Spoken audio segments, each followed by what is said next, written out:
Welcome to the review video of Warcraft 2. The game was released for DOS and Mac in 1995, so just 1 year after the first game of the trilogy. Yet it is hard to believe that in this short time gaming industry could improve so much. Big part in this play Blizzard's decision to switch from a pixel graphic used in the first game to more fantasy-fitting SVGI graphics, which aged just much better.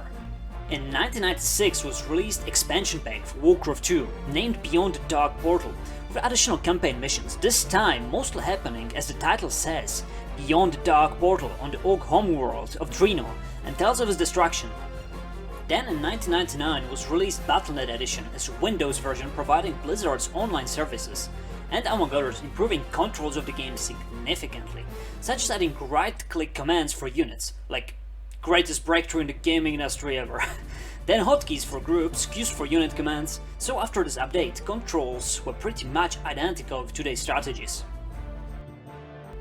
First striking thing you will notice when playing the game for the first time is that there is one more resource which is absent in the other Warcraft games: oil.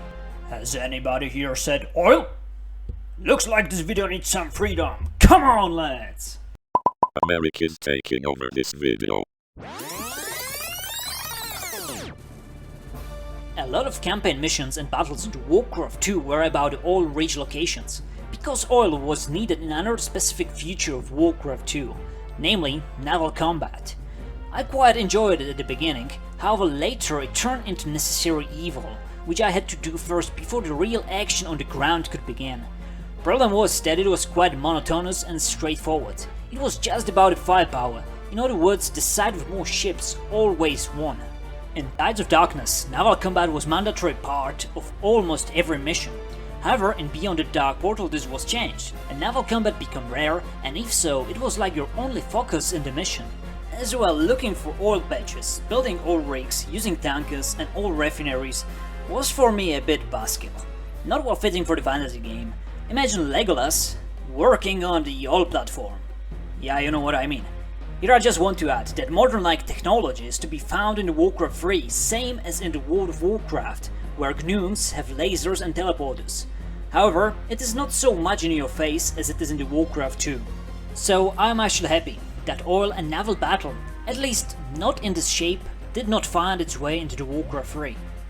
There are just two factions in Warcraft 2, humans and orcs. That are the names in the game. Although, I believe that it would be better to call them the Alliance and the Horde. That's because story goes like this. At the beginning, King Turnus believes that the humans alone do not stand a chance against the Orc invasion.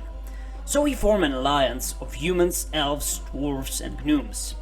Orcs, under the leadership of Ogrim Doomhammer, do likewise, and on the way to the north of the continent, they form Horde consisting of orcs, goblins, ogres and trolls.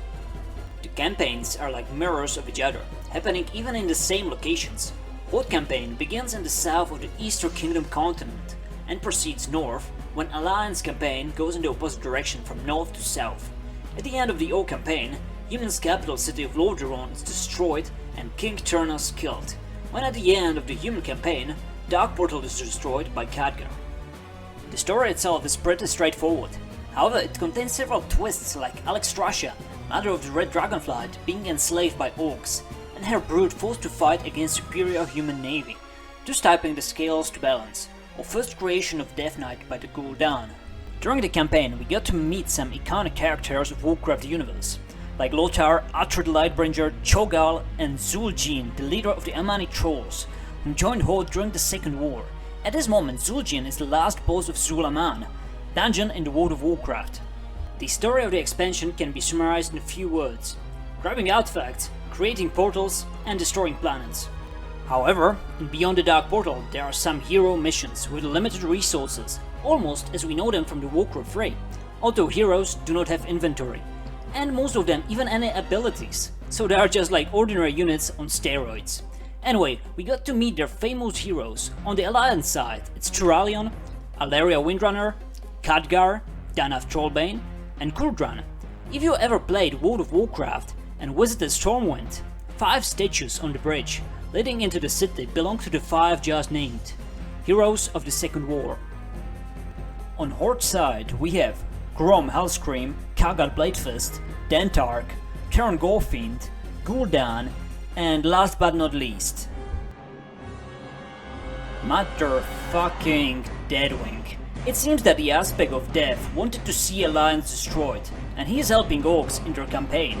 As for instance, he taught orcs how to enslave Alexstrasza, or he disguised himself as the human king of the Outchark Mountains and turned its people against the Alliance, joining the Horde.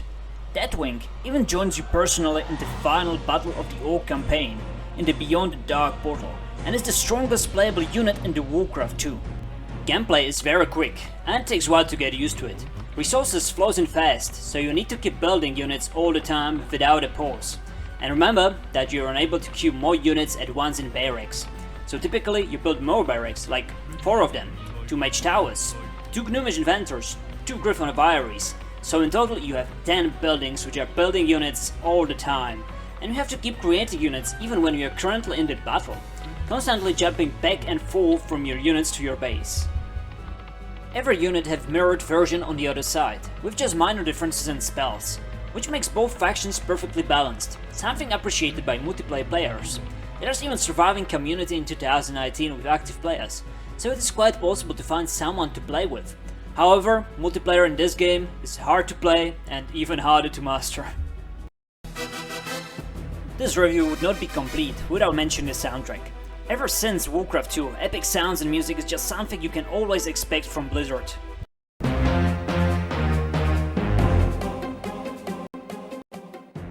In conclusion, Warcraft 2 was a very positive surprise for me.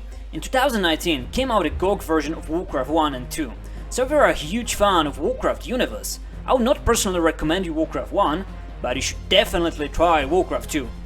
If you enjoyed this video, you know what to do. And if you do not, there is a clue for you in the middle of the screen. Thank you for watching.